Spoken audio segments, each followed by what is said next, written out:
The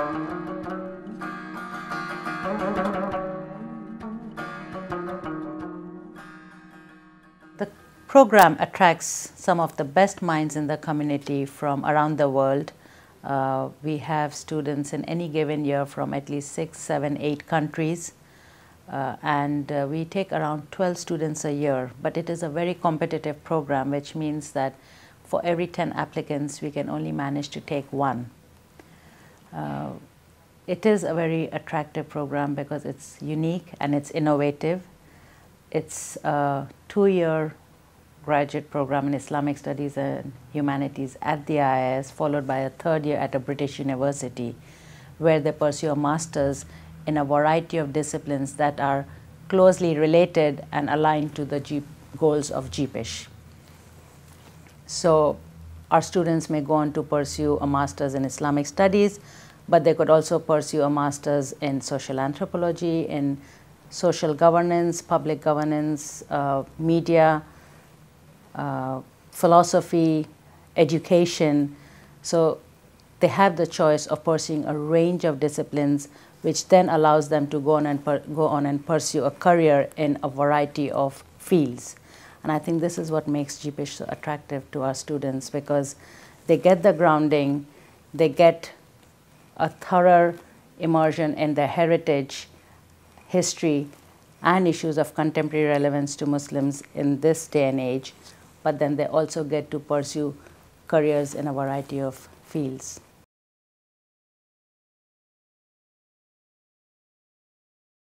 It is to train leaders for the future, to train our intellectuals, scholars, and leaders for the Ummah, for the community and society at large. That's the broad goal of GPISH. We have people who will become change agents, who will make a difference to the world they live in, who will come with a different approach and perspective to how we look at Islam, how we deal with issues of contemporary relevance. And I think it is this vision, this direction, and this approach that GPISH students will bring to the work they do, irrespective of the field they pursue, that will make them valuable assets to the community and the Ummah at large. And I think that is the broad goal of GPISH. We need scholars, we need thinkers, we need intellectuals, we need leaders.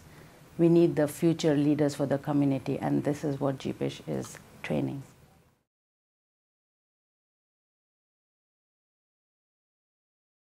We have students from the Arab tradition, from the Iranian tradition, from the Tajiki tradition, and they come with their perspectives, they come with their understanding of what Islam and Ismailism means to them. And it is that exchange between these students in the classroom that is sometimes even more enriching than what they get from their teachers in the class, because nothing can replace the learning they get from their peers. And this diversity is so enriching because some of them may never otherwise have had the opportunity to meet an Iranian, a Syrian, a Tajiki in the same class and interact with all of them. And our students get that opportunity.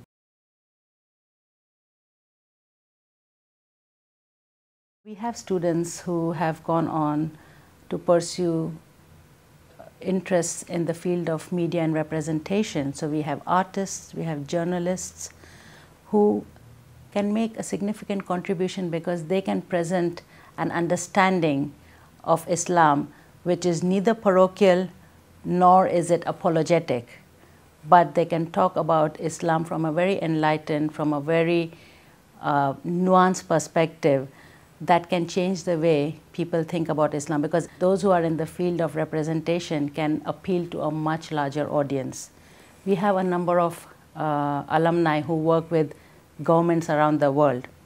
Working with governments gives them the opportunity to influence policy, to influence the way these governments look at Muslim societies, the way these governments look at Islam, and the way they formulate their policies. So they are in strategic positions.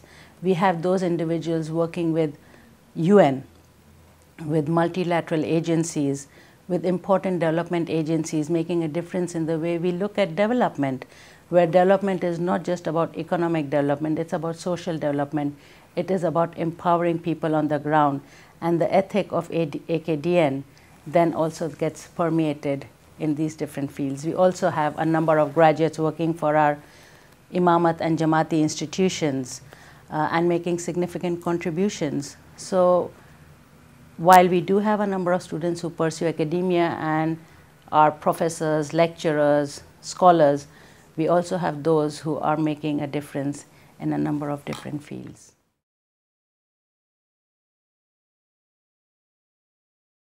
Let me tell you what students say about the program. They do talk about the intensity of the program, the rigor of the program. So it's a very, very rigorous, intense program.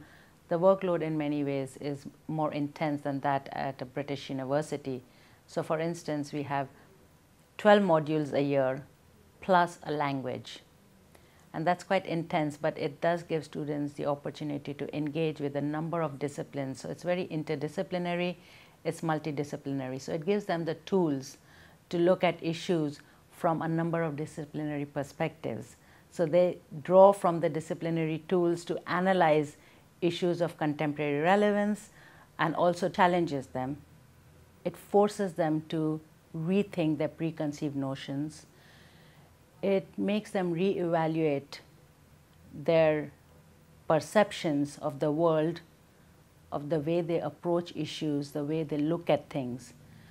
And because it makes them approach the world from a completely different lens.